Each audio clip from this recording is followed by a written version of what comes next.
Welcome to the checkup. I'm Modern Healthcare's managing editor, Erica Teichert. It's been a difficult couple of years for physicians and nurses.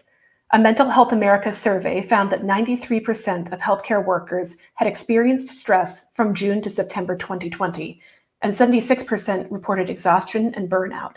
Staff shortages continue to affect the industry and exacerbate workplace stress. Many provider executives are placing an emphasis on company culture and understanding the challenges their staffs face, especially if they've been on the front lines themselves. Joining us to discuss her leadership and perspective as a nurse and health system CEO is Lori Herndon, President and CEO of AtlantiCare and Board Chair of the New Jersey Hospital Association. Welcome to the checkup, Lori. Thank you. You started your career as a nurse in an AtlantiCare critical care unit before becoming a hospital administrator. How has your clinical background affected your perspective as an executive leader? Well, I'm very proud of being a registered nurse, and I've been a nurse a very long time. And I think one of the things, especially over the last two plus years, teamwork and ability to really understand the clinical experience and understand what the caregivers are going through as being a nurse has been incredibly helpful. And it really has created a foundation for me to be able to serve, our organization and ultimately the community. What would you say your leadership style is, and how would you describe the culture you're wanting to foster at AtlantiCare? Well, I'll keep talking about teamwork, but teamwork is the dream work for me as a person, but also as a leader. And I think teamwork is one of our key values at AtlantiCare, and I know we hold that very, very, as a very important value. One of the things that, as far as my what I aspire to as a leader is to be able to listen, to be empathetic, to really understand what's happening, in the moment, and to really be able to support the leaders that, surround me, which is at the end of the day, I was a nurse manager. I've worked every level of administration in healthcare, and can't stress enough that it's important to be when you're leading an organization. It's really important that you're supporting the people that are doing those tough jobs and those critical jobs in serving our patients and their families, and getting out of their way sometimes so that they can do the work that they know is needed to be done. I love that you're talking about empathy as a core value of leadership. How do you look for that in the other leaders that you bring on at the health system and make sure that that's going down the ranks, even to the front lines? Well, as a nurse and as a woman, I think I have a little insight to getting, closer to asking questions, as well as, observing how people present themselves. And I think healthcare is one of those industries where, it's a 24/7 field, and you can't always be so ticked and tied because it's live and messy and engaging at all the same time. So I'm pretty easy to get a read on where people are coming from and how important it is to be able to put yourself in that individual's situation, how to recognize, read the situation and understand that sometimes our goals or our agenda has to take a back seat to what is happening right in front of you. And especially in patient care, we're here to serve those patients and their families, and so we need to take their cues and really follow through on what's important to them. How has that worked with burnout among the staff, and what's employee satisfaction like for you guys? Well, these last few years have taken all of us on a journey that none of us wanted to take. And but I've been incredibly inspired and just amazed at the level of commitment that I see every hour of every day across our organization and across all of our organizations.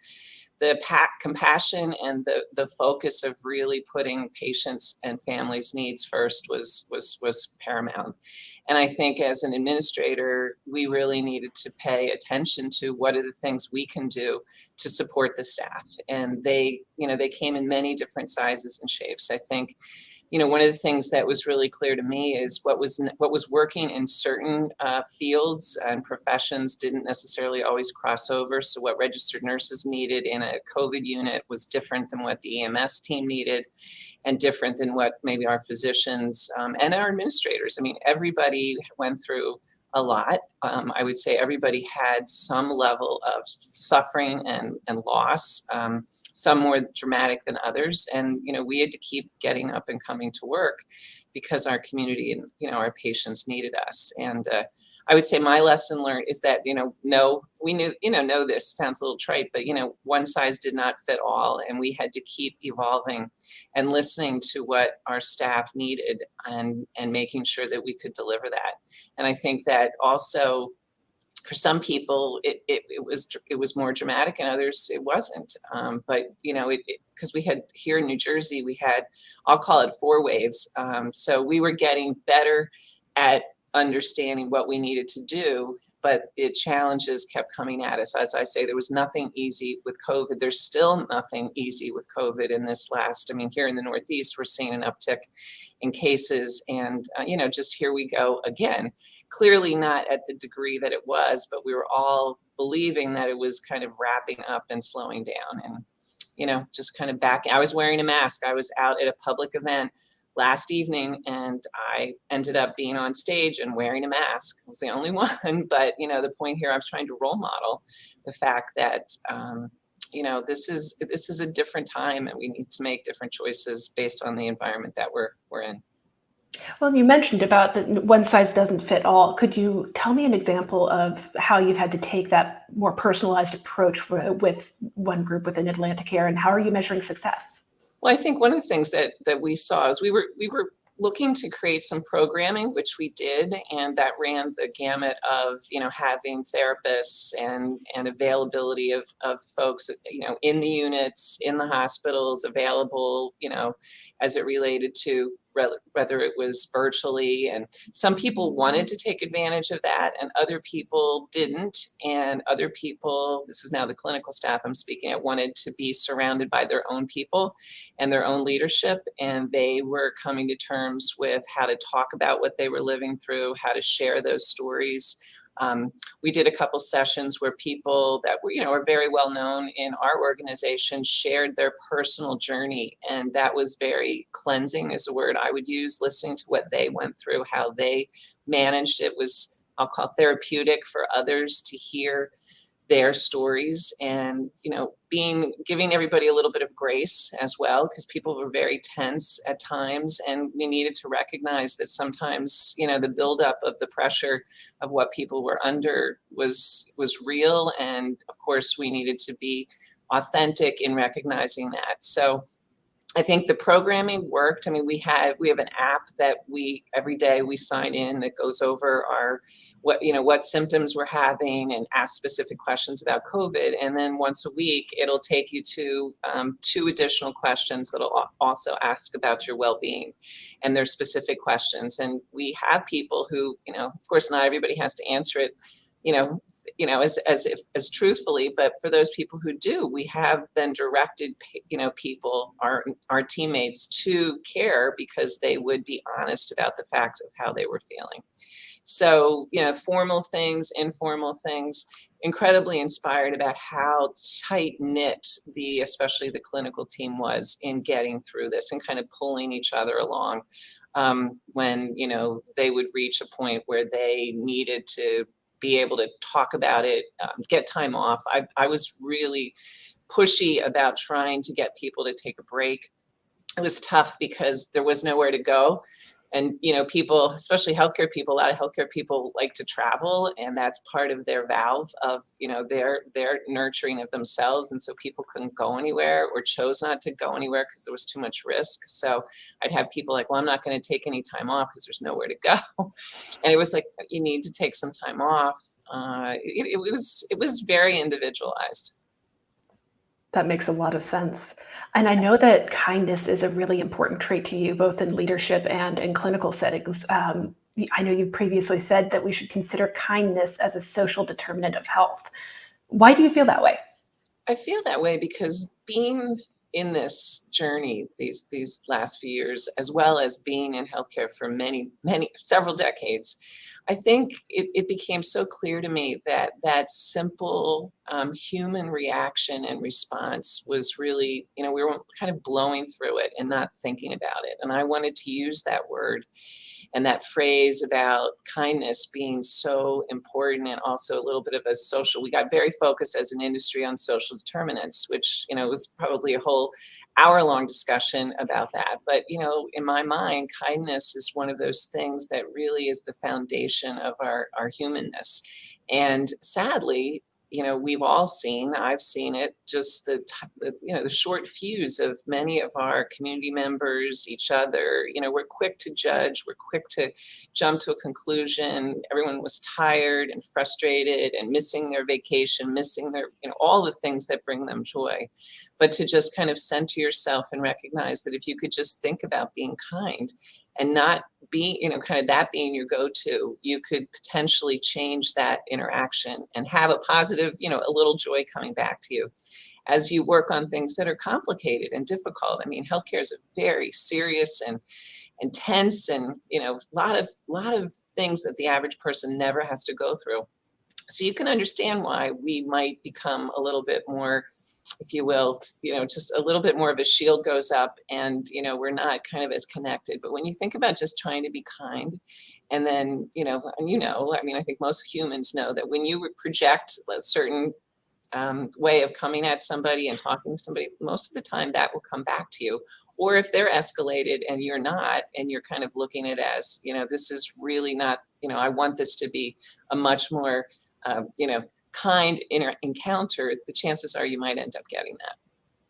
So how do you encourage other healthcare leaders or the staff as well? How do you encourage healthcare leaders to add kindness to how they care for their staff and patients, and then staff for the patients themselves? Well, here in New Jersey, here in New Jersey, I had a chance to do a little intro to our new slate of officers for the New Jersey Hospital Association. So I wove that into my talking points, and that was played quite a bit around the region. And, we've talked about it at great lengths in our board meetings, both internally and externally. And I think one of the things, actually some legislative activity around trying to create more of a recognition that there are things that are going on in healthcare right now that we don't like. We don't like the aggressive behavior of some of our patients and families. We're not going to take that kind of behavior. And, kind of behind all that is if we could just be kind to each other and give everyone, each of us a break, we would end up in a much better outcome. So it's a topic, I get that it may not be as exciting and dramatic as some other things that I could be talking about, but I think it really matters at the end of the day to the people who, healthcare is a personal and very hands-on connection to another human being, and being able to connect that kindness thought process really, I think, is worthwhile thinking about, and at a personal level, but also organizationally. Understandably, and I think that really speaks to your background as a nurse and being in critical care. There aren't many other nurses who are CEOs at health systems. What advice do you have for others who would want to follow a similar path as you? Well, I think I really respect those individuals who do this job that aren't clinical, but I think having a clinical background is really helpful for me specifically. And I believe I didn't aspire to be this, to be at this point in my career. I wanted to be a great nurse and give, the compassionate and appropriate and supportive care to my patients and their families. And, one of my great experiences was I always had something to say. I always wanted to make things better. We have, making a difference. So I was really very focused on trying to improve, make a difference. And that just opened doors for me. And I would say most leaders are looking for people who are interested in improving the work environment, improving the patient care, the family experience, the clinical team care. And I think if anybody has a passion for doing that, this is a great field to be able to, map out a career path that, will be where they want to go. Has the pandemic changed your perspective at all as a leader, or how has it affected AtlantiCare's business as well? Well, I think we all saw the pivot to virtual care, pretty much overnight. And I was met one individual who believed that we needed to go there, but it wasn't easy to get everybody to think that that was going to be a good model of care. And of course, overnight that changed. So virtual care is still alive and well and blossoming. We're still seeing hundreds of patients a week virtually here at AtlantiCare. And we're continuing, we're continuing to look for opportunities to expand that. So I think we've all learned that we don't, like today, we're talking and having a meaningful conversation and doing it virtually, and it works. So that was something that I think is here to stay. As far as I think the compassion and the commitment to the work was, you read so much about how there's an exodus of healthcare, people leaving healthcare. Yes, that's true. There is that. But I think that there's just as many, we don't talk about it, but there's just as many people who are even more determined to stay in this field because of what we learned about ourselves, what we learned about our coworkers, and how we rallied together in an incredibly difficult time to serve the patients and their families. And what's more, what is more meaningful work? I know people who work really hard, but they don't work in fields that I think they would say is meaningful. So I think there will be, I know that some people have had a tough time, and there are a lot of other things that you can do to pay your bills. But I think those people who lived through this and saw the beauty and the passion and the outcomes of what we were tasked to do will stay in this field, and I think it will be a great foundation. We don't want to have to do it again necessarily, of course, but it brought out, I think, some of the best in the people that have committed their lives to this field. Well, thank you so much for joining me, Lori, and thanks for sharing your perspective. Yeah, thanks for having me. I appreciate it. And thank you for watching The Checkup.